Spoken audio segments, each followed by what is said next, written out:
तो जल्द ही मध्य प्रदेश में मंत्रिमंडल को लेकर इंतजार खत्म होने वाला है। 23 या 24 दिसंबर को नए मंत्रियों की शपथ हो सकती है।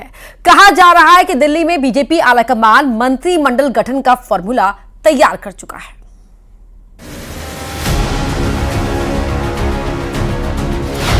मध्य प्रदेश कैबिनेट पर आलाकमान की मुहर। एमपी में मोहन सरकार, कौन कौन चेहरा?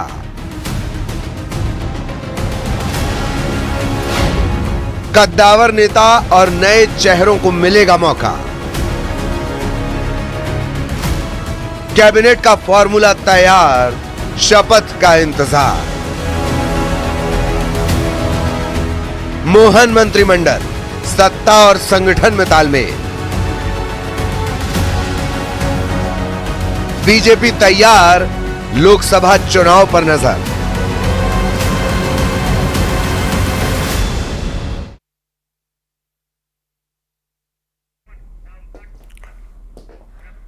तो कयास तो यह भी है कि कैबिनेट के चेहरों पर हाईकमान की मुहर लग गई है। महाडिबेट के सवाल क्या हैं वो आपको बता देते हैं। मध्य प्रदेश कैबिनेट पर आलाकमान की क्या मोहर लग गई है, ये पहला सवाल हम पूछेंगे आज। और दूसरा सवाल क्या होता है वो आपको दिखाते हैं स्क्रीन पर। महाडिबेट का दूसरा सवाल क्या है वो आपको बताएंगे। मंत्रिमंडल गठन को लेकर क्या नया फॉर्मूला तैयार कर लिया गया है, तो ये वो सवाल हैं जो हम पूछेंगे आज। और तीसरा सवाल है कद्दावर नेता और नए चेहरों को क्या मौका मिलेगा। जो कॉम्बिनेशन तैयार किया गया है क्या उसमें कद्दावर नेता और नए चेहरे नजर आएंगे, ये एक और सवाल है जो हम महाडिबेट में पूछेंगे। तो बड़े सवाल हो जाते हैं जिन पर हम लगातार बात करेंगे, जवाब ढूंढने की कोशिश करेंगे। पहले सवाल था कि सीएम कौन होगा, सीएम फेस सामने आ गया। अब सवाल है कि कैबिनेट में कौन कौन होगा और कौन सा फॉर्मूला तैयार किया गया है, जिसको लेकर कहा जा रहा है कि फॉर्मूला तैयार हो चुका है। खास मेहमान जुड़ चुके हैं हमारे साथ, उनका रुख कर लेते हैं। कांग्रेस के प्रवक्ता हैं हमारे साथ संतोष गौतम जुड़ रहे हैं इंदौर स्टूडियो से। बीजेपी प्रवक्ता है गुंजन चौक से भोपाल से जुड़ रही हैं। सरमन नगेले हैं, वरिष्ठ पत्रकार हैं भोपाल से ही। सत्यप्रकाश शर्मा है, वरिष्ठ पत्रकार हैं, हमारे साथ जुड़ रहे हैं। और दिनेश निगम त्यागी जी हैं, वरिष्ठ पत्रकार हैं, वो भी भोपाल से ही हमारे साथ जुड़ रहे हैं। सभी का बहुत बहुत स्वागत है। गुंजन जी, पहला बड़ा सवाल यहां पर यह उठता है कि पहले इंतजार मुख्यमंत्री फेस को लेकर किया गया, अब इंतजार कैबिनेट विस्तार को लेकर हो रहा है। अब कहा यह जा रहा है कि दिल्ली में मुलाकात के जरिए मुख्यमंत्री डॉक्टर मोहन यादव ने वो फॉर्मूला तैयार कर लिया है जिस फॉर्मूले से बने गई उनकी कैबिनेट। कितना और इंतजार?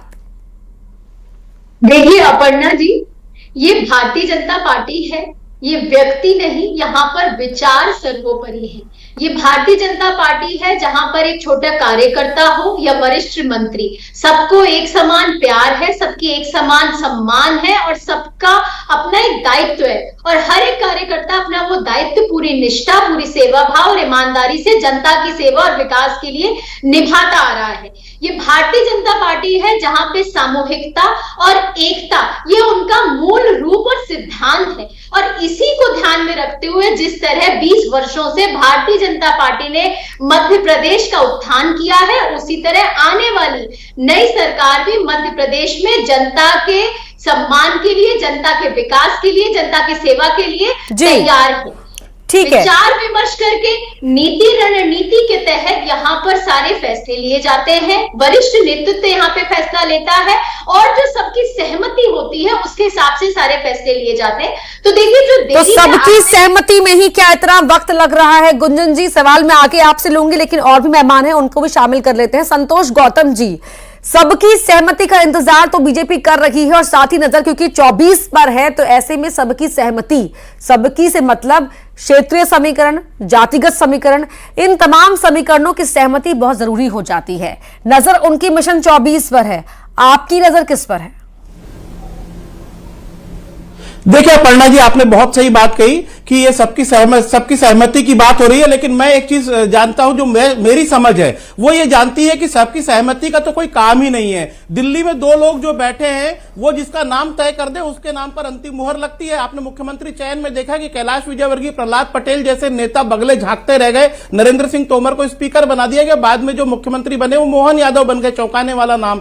तो अभी भी ये समझा जा सकता है कि अगर मंत्रिमंडल की कवायद पूरी हो गई जैसे कि आप जानकारी दे रही हैं, तो मैं समझता हूं कि जो भी वरिष्ठ लोग मंत्रिमंडल में आएंगे जो मुख्यमंत्री पद के दावेदार थे, तो 5 वर्ष इसी में गुजर जाएंगे कि मुख्यमंत्री कौन बनेगा। मुख्यमंत्री की जो रेस है वो आपस में इनकी चलती रहेगी। हालांकि इनका मुख्यमंत्री बन चुका है, लेकिन हर किसी की महत्वाकांक्षा हिलोरे लेगी कि हम इतने वरिष्ठ और हमसे जूनियर आदमी मुख्यमंत्री बनकर बैठा है, तो निश्चित रूप से टांग खींचने की प्रतिस्पर्धा एक दूसरे में होगी, आपस में सिर्फ फुटबॉल जारी रहेगी। और इस पूरी कवायद में 1 महीने का समय लगभग लग गया है परिणाम आने के बाद, और मध्य प्रदेश का मंत्रिमंडल सामने नहीं आ पाया है। निश्चित रूप से जनहितैषी योजनाएं जो जनता के लिए बननी चाहिए थी, जो सरकारी कामकाज थे, वो सब ठप पड़े हुए हैं। तो भारतीय जनता पार्टी के नेतृत्व को सोचना चाहिए कि अभी भी कम से कम जल्दी से जल्दी इसको कर दें। अभी तो ये भी केवल कयास है कि मंत्रिमंडल जल्दी आने वाला है, आ जाए तो बहुत अच्छा लंबा होगा, योजनाएं लटकेंगे तो जाहिर तौर पर फायदा तो कांग्रेस को ही होगा ना। खैर, दिनेश निगम त्यागी जी, जो ये फॉर्मूला तैयार करने की बात कही जा रही है, क्या लग रहा है आपको कि किन समीकरणों पर बीजेपी अभी मंथन कर रही होगी या पेच फंसा होगा?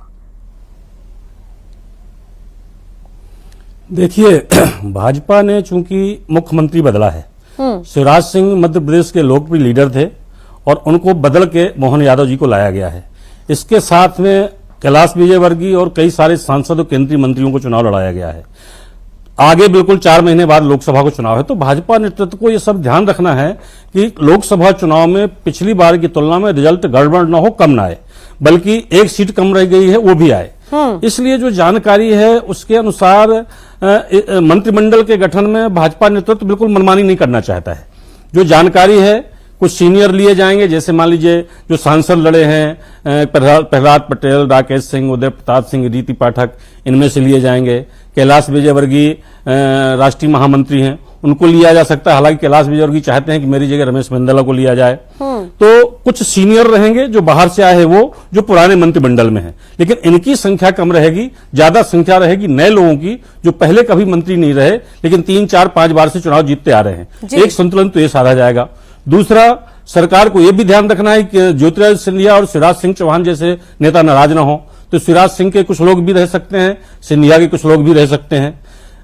सरकार को यह भी ध्यान रखना है भाजपा नेतृत्व को कि क्षेत्रीय संतुलन रहे, हर संभाग से सबको हर खुश अंचल करना होगा, क्योंकि 24 की लड़ाई के लिए सभी की भागीदारी, सभी का साथ रहना जरूरी हो जाता है। जी सर, लौटूंगी लोकसभा चुनाव आगे है, लोकसभा चुनाव आगे है, 24 का रण है, इसीलिए तो सभी को खुश देखना बेहद जरूरी हो जाता है। लेकिन सत्यप्रकाश शर्मा जी, क्या ये संभव है सियासत में कि हर कोई खुश रह जाए? देखिए, राजनीति क्या जिंदगी में भी सब चीजें सबको सही समय पर नहीं मिलती। जो मिलती है वो बड़े भाग्यशाली होते हैं, पहली बात।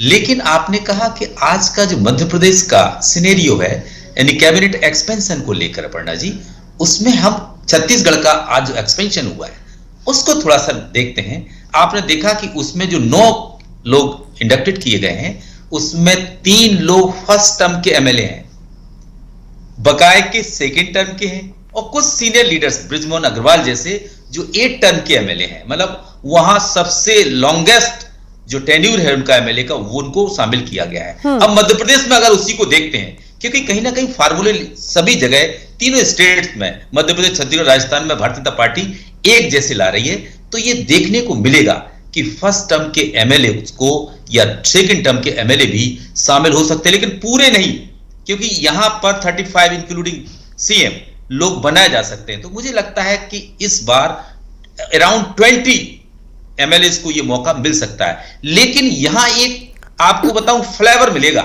सीनियर और जूनियर दोनों को मिलाकर कहीं ना कहीं लिया जा सकता है, और साथ ही रीजनल बैलेंस बनाने का प्रयास करेंगे, और साथ ही यह भी ध्यान रखा जाएगा कि कास्ट बैलेंस भी हो, क्योंकि आने वाले समय में लोकसभा चुनाव भी हैं। ऐसे में मध्य प्रदेश का जब पॉपुलेशन ओबीसी का 51% से ऊपर हो, हालांकि सीएम खुद इस कम्युनिटी से आते हैं, शेड्यूल कास्ट से आ चुके हैं, ब्राह्मण कम्युनिटी से आ चुके हैं, अपर कास्ट, लेकिन एक चीज जरूर है कि महिलाओं का प्रतिनिधित्व जरूर दिखेगा, क्योंकि उम्मीद करते हैं सर महिला का कि जो हम सोचते हैं वो दिखाई जरूर दे यहाँ पर, कि महिलाएं ज्यादा संख्या में यहाँ पर मंत्री पद पर दिखाई दे या बड़े पदों पर दिखाई दे, क्योंकि महिला वोटर्स ने तो यहाँ बीजेपी को दिल खोलकर समर्थन दिया है, वोट किया है।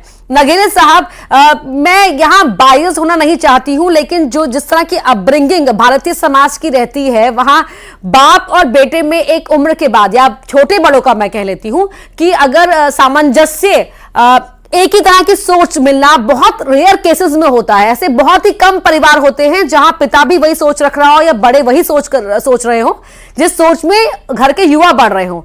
क्या बीजेपी वो परिवार बन चुका है जहां पर अगर कह दिया जाएगा कि कई बार सीनियर्स को भी जूनियर्स की हायरार्की के अंदर काम करना पड़े, तो क्या वो एडजस्टमेंट इतना आसान नजर आ रहा है? देखिए अपर्णा जी, ये वही भारतीय जनता पार्टी है कि देवेंद्र फडणवीस जो है ना सीएम रहे थे, उसके बाद वो डिप्टी सीएम के रूप में काम कर रहा है। ये वही भारतीय जनता पार्टी है कि कैलाश जोशी जी ने पटवा जी के नेतृत्व में काम किया था, पहले मुख्यमंत्री रहे। ये वही भारतीय जनता पार्टी है कि बाबूलाल गौर जी पहले सीएम रहे, बाद में शिवराज जी की कैबिनेट में उन्होंने काम किया है। तो भारतीय जनता पार्टी में संभव है, और भारतीय जनता पार्टी एक अनुशासित दल के रूप में जाना जाता है। वहां पे सिर्फ निर्देश और हाँ में चलता, ना में नहीं चलता। और यदि जिसने भी थोड़ा बहुत भी अपनी ज्यादा होशियारी या ज्यादा राजनीतिक महत्वाकांक्षाएं पाली, तो उसको बाहर का रास्ता दिखा दिया जाता है। आपके समक्ष उमा भारती जी का उदाहरण है जी। अब देखिए, जहां तक ये जो विषय आ रहे हैं कि सरकार चलाने में मंत्रिमंडल का, तो मैं 2-3 चीजें कहूंगा अपर्णा जी। पहला तो यह है कि सरकार जो बनेगी, जो मंत्रियों का जो इसमें जो गठन होगा, उसमें पूरा सोशल इंजीनियरिंग का ध्यान रखा जाएगा। एक दूसरा, आपको सरकार भी चलाना है, आपको विधानसभा में भी सरकार का परफॉर्मेंस ठीक रखना है। आपको पार्टी जो सरकार की जो नीतियां हैं, जो कैबिनेट मंत्री जो रहते हैं, जो कैबिनेट की ब्रीफिंग को मीडिया के माध्यम से जनता तक पहुंचाने का काम करते हैं, उनको भी आपको रखना है। और देखिए, जब सदन चलता है और सदन में जब आर्थिक मसले पर जब विधानसभा में जब पास होते हैं, तो उस दौरान यदि सदस्य संख्या कम रहती है तो सरकार गिर भी जाती है, और विनियोग विधेयक के माध्यम से और संकल्प अशासकीय संकल्प अविश्वास प्रस्ताव के माध्यम से, तो जो लो कॉन्फिडेंस मौसम आता है, तो उस दौरान आपके जो विधानसभा में जो पार्लियामेंट्री अफेयर्स मिनिस्टर रहते हैं, वो इतना अनुभवी है कि नहीं है कि उनको मालूम होना चाहिए कि पॉइंट ऑफ ऑर्डर पर जो रूलिंग आती है, उस समय हमको किस तरह पॉइंट ऑफ ऑर्डर उठाना है, हमको किस तरह से हाउस को चलाना है। तो हाउस को भी आपको चलाना है, आपको सरकार को भी चलाना है, और आपको संगठन को भी चलाना है। लेकिन एक सवाल मेरा यहाँ पर ये है, जो है ना, मेरा सवाल आपका, शुरुआत में आपने कहा, जो उदाहरण भी दिए कि बीजेपी में हाँ मतलब एंट्री, ना मतलब तो आप जाइए, बाहर किया जाता है, किनारे कर दिया जाता है। तो लेकिन इतना समय किस चीज में लग रहा है? कौन सा समीकरण है जिसे अभी तक बीजेपी साध नहीं पाई? देखिए अपर्णा जी, इस समय भारतीय जनता पार्टी में ब्रांड मोदी चल रहा है पूरे देश में, और ब्रांड मोदी की क्रेडिबिलिटी है, जो क्रेडिबिलिटी मध्य प्रदेश, छत्तीसगढ़ और राजस्थान में देखने को आपको मिल गई है। हालांकि वो कर्नाटक में थोड़ी और हिमाचल प्रदेश में कमजोर पड़ गई थी। तो ब्रांड मोदी से अब सारे लोग निर्देश लेने जाते हैं। अब यहां पर जैसे माननीय शिवराज जी अपने मन का कर लेते थे, अब ऐसा मुख्यमंत्री मध्य प्रदेश, छत्तीसगढ़, राजस्थान में कहीं भी नहीं कर पाएगा। उनको सारी चीजों के लिए पूछना पड़ेगा, और जो केंद्रीय नेतृत्व है, जो हाईकमान है, वो सत्ता का संचालन अपने हाथों में रखेगा। यहाँ जो मुख्यमंत्री हैं, यहाँ जो मंत्री हैं, वो कामकाज तो करेंगे, लेकिन उन जो बड़े निर्णय हैं, जो बड़ी चीजें हैं, उनसे उनको जरूर सलाह मशवरा, उनका निर्देश और उनको बताकर करना पड़ेगा। हालांकि ये बहुत विलंब हुआ है, जल्दी हो जाना चाहिए था, क्योंकि मध्य प्रदेश में लगभग 2 महीने हो गए मॉडल कोड ऑफ कंडक्ट लगे हुए, विकास के काम ठप पड़े हुए, लोगों की अभी जो ब्यूरोक्रेट्स हैं, जो बाकी लोग हैं, उनकी जो लाइफ है वो भी रूटीन में नहीं आ पाई है। करोड़ों के टेंडर हो गए, उनका कामकाज अभी चालू नहीं हो पाया है, और ये करीब 15-20 दिन हो गए। गुंजन चौकसी जी, इंतजार अब और लंबा हो, ये सहा नहीं जाएगा, क्योंकि लगातार जिस तरह सर ने जिक्र किया कि अब 2 महीने का वक्त हो चला है, तो ऐसे में अब कितना और इंतजार?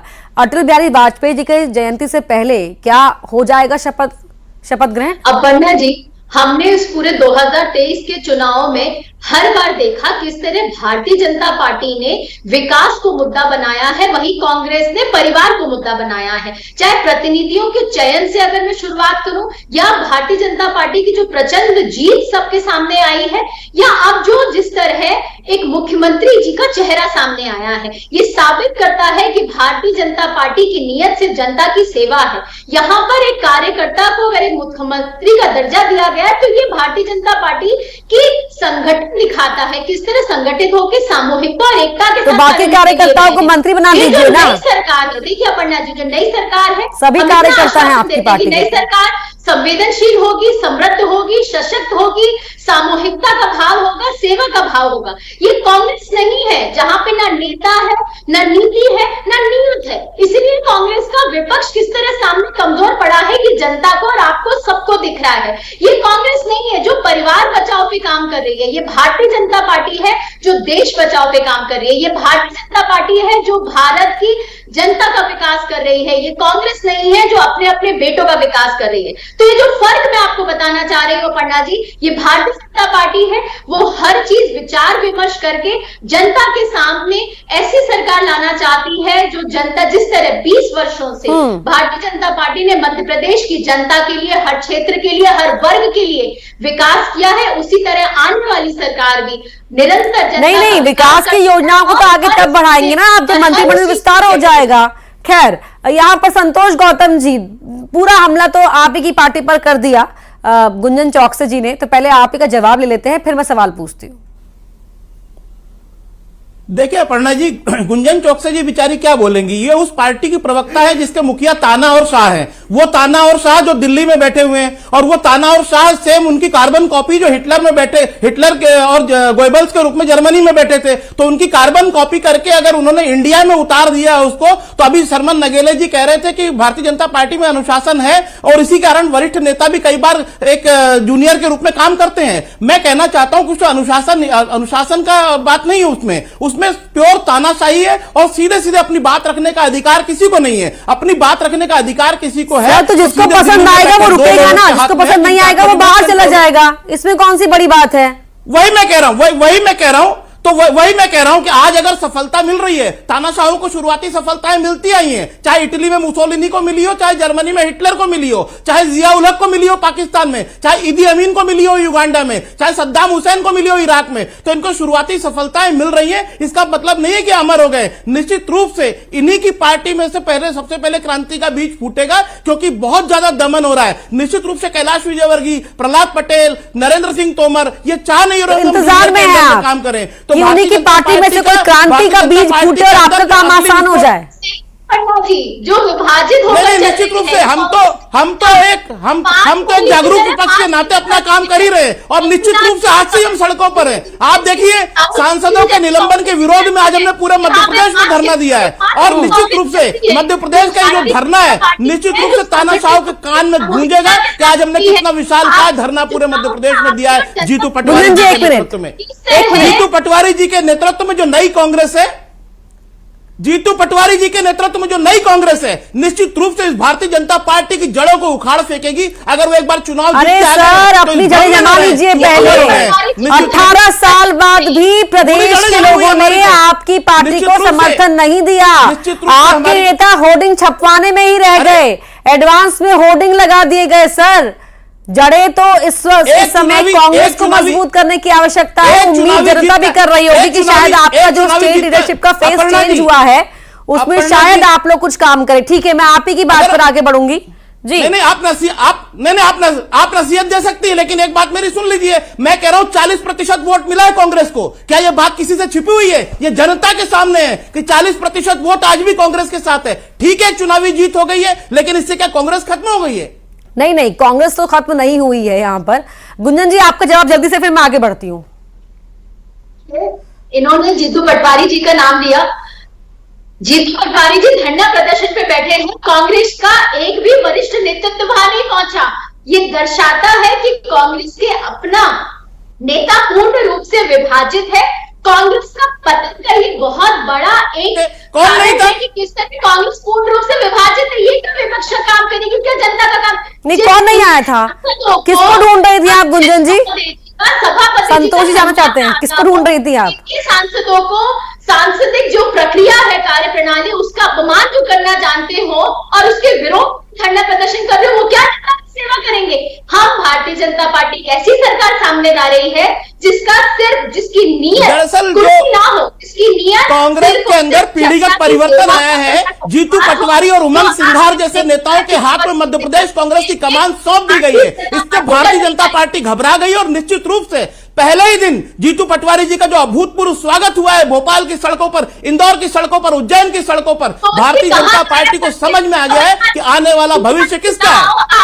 कमलनाथ के चेहरे पे लड़ा मुख्यमंत्री, आपने कमलनाथ जी के चेहरे को बनाया और आपने ठीक है, चाहे आपके होर्डिंग्स हो, चाहे आपकी विधायक दल की एक चुनाव परिणाम राजनीतिक दलों के भविष्य का फैसला नहीं कर सकता। ठीक है सत्यप्रकाश शर्मा जी, ठीक है सर, ठीक है सर, देखेंगे आप क्या क्या करना है। हम देखेंगे आप 2700 रुपए का समर्थन मूल्य देते हैं, जो अभूतपूर्व हम देखेंगे 3000 समर्थन मिला जीतू पटवारी जी को। स्वागत से आप बहुत अभिभूत हो रहे हैं, लेकिन जो उनकी हार हुई थी, जितना बड़ा वोटों का अंतर था, जरा उस पर भी गौर करना जरूरी होगा ना, उसे भी इग्नोर नहीं कर सकते हैं। स्वागत अभिनंदन तो बड़ी संख्या में हो ही जाता है। जी जी बिल्कुल ठीक है सर।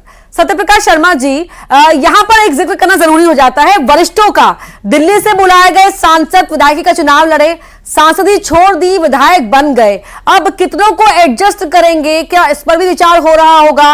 और एक बड़े चेहरे को प्रदेश संगठन में बड़ी जिम्मेदारी मिल सकती है, ऐसा होगा तो क्या होगी वो बड़ी जिम्मेदारी, और जिनके पास पहले से ही वो जिम्मेदारी है उनका क्या होगा?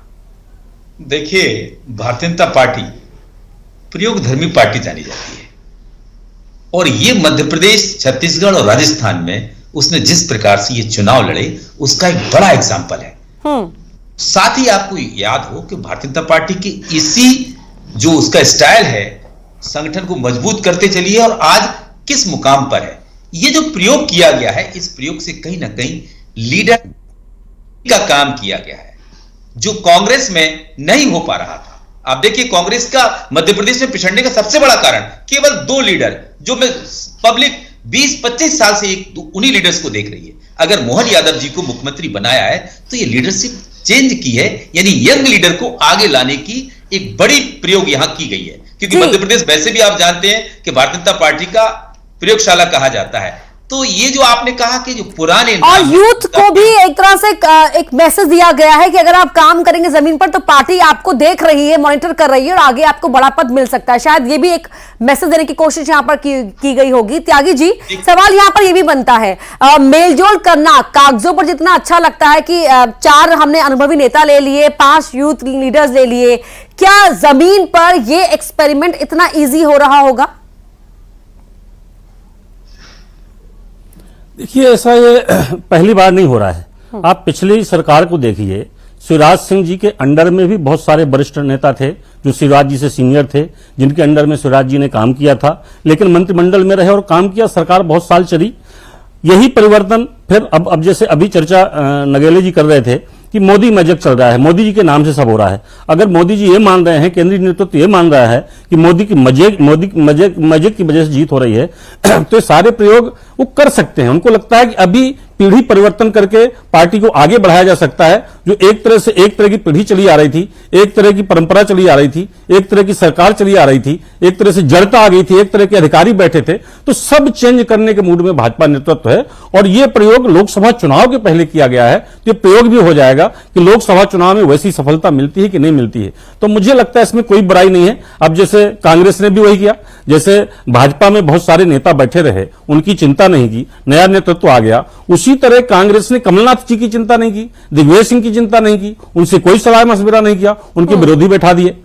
तो ये दोनों दलों, ठीक है कांग्रेस ने देख के किया, लेकिन इन दोनों दलों में चल रहा है। हाँ, ये सरकार को कामकाज कुछ सोच समझ के करना पड़ेगा। समय की मांग पार्टी के अंदर कोई असंतोष, नाराजगी है, समय की मांग भी हो गई होगी क्योंकि 24 का चुनाव नजदीक है, उसके बाद तो फिर 5 साल बाद ही मौका मिलेगा। नगेला जी, आपने जिस बात का जिक्र किया, त्यागी सर ने भी उसी बात को रेफरेंस देते हुए अपनी बात को आगे बढ़ाया है, मैं उसी पर आती हूं वापस। अगर दिल्ली से ही तय होना है कि कौन होगा तो फिर इतना वक्त क्यों लग रहा है? देखिए अपर्णा जी, वक्त लगने के कई कारण रहते हैं। भाई, मध्य प्रदेश के मुख्यमंत्री माननीय मोहन यादव जी मध्य प्रदेश में लगातार काम कर रहे थे और उसके बाद जब वो प्राइम मिनिस्टर को और होम मिनिस्टर को टाइम मिलता है, वो टाइम अपना पूरा उनका जो एंगेजमेंट रहते हैं तो उसमें वो समय निकाल कर देते हैं। फिर साथ में वो अपने दोनों डिप्टी सीएम को भी ले गए, तो पूरी की पूरी प्लानिंग लगती है, इसलिए समय लग रहा। और देखिए जहां तक मेरी जो समझ है अपर्णा जी, मैं बहुत ही जिम्मेदारी के साथ कह सकता हूं, जिस तरह से कैलाश विजयवर्गीय जी का विधानसभा के अंदर जो गतिविधि रही है, ये इस बात का संकेत है। मैं एक प्रामाणिकता के साथ कह सकता हूं कि कैलाश विजयवर्गीय संसदीय कार्य मंत्री, विधिविधायी कार्य मंत्री निश्चित रूप से होंगे, क्योंकि हाउस भी आपको चलाना। एक दूसरा, 21 महिलाएं जीती हैं बीजेपी से, उनको भी आपको एडजस्ट करना। 45 विधायक पहली मर्तबा चुनाव जीत कर आए, उनमें से आपको बहुत सारे लोगों को एडजस्ट करना है। फिर साथ साथ आपके पास जो ट्राइबल का इस बार बड़ा चंक आपके साथ आया है, एससी का भी बड़ा चंक आपके साथ आया है विधायकों का, तो आपको उनको भी एडजस्ट करना है। सभी को एडजस्ट करना है, तो जाहिर तौर पर आप सभी को एडजस्ट करने में इतना वक्त भी लग रहा होगा। मेरे पास हालांकि इतना ही वक्त है फिलहाल इस महाडिबेट के लिए, और बड़ा सवाल यही है जिस पर हम चर्चा कर रहे थे कि आखिरकार सीएम डॉक्टर मोहन यादव की कैबिनेट का विस्तार कब होगा। हालांकि वो कल दिल्ली आ गए हैं और अब यही कहा जा रहा है कि दिल्ली में हुए मंथन के बाद जल्द ही वो नाम सामने आएंगे। उम्मीद हर कोई कर रहा है कि वो नाम सामने आए। इस महाडिबेट में इतना ही। आप सभी का बहुत बहुत धन्यवाद मेरे साथ चर्चा में शामिल होने के लिए। न्यूज़ 18 मध्य प्रदेश छत्तीसगढ़ पर खबरें लगातार जारी है, बने रहिए।